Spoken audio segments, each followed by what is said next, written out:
April the 30th, John chapter 15 and verse 15. Henceforth I call you not servants, for the servant knoweth not what his Lord doeth. But I've called you friends, for all things that I have heard of my Father I've made known unto you. What a verse of Scripture, and what a concept that God would call us friends. Adam walked with God in the cool of the evening each day in the garden, and no doubt talked like friends. Moses talked to God face to face as a friend. Abraham was called the friend of God. Throughout Scripture, several men were friends of God. Imagine being close enough to God to have a relationship with Him that resembles the way you and your best friend would behave.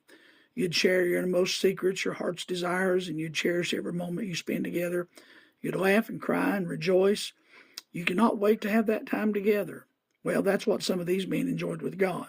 It was a close relationship between best of friends. We're saved and given the responsibility to serve the Lord and occupy till He returns. We're called servants, as Paul referred to himself in his relationship to God. Servants are bond slaves that have been set free and are now bound to Him by love. We're pardoned slaves, now free to serve Him out of love and gratitude. Yet God says to His servants, I no longer call you that, but now you're my friend.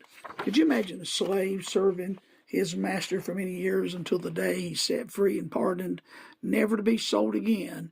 And instead of going off on his own, he serves his new master who bought him off the slave market and set him free. And one day, after years of faithful loving service to one who you owe your freedom and life, your master looks at you before all of his friends and family, and he says, this is not my servant, but this is my friend. Wow, imagine that. Yet for us that were saved, we were bought off the slave market of sin, slave market of Satan, given freedom, but because of His love that for us that we have out of love for Him, we serve Him as a bondslave. We love Him for making us free and to place ourselves in bondage to Him to serve Him forever. What joy we experience when He looks at us, former slaves, rejects and has-beens, and He calls us friends. That is love, my friend, and nothing or no one can top that.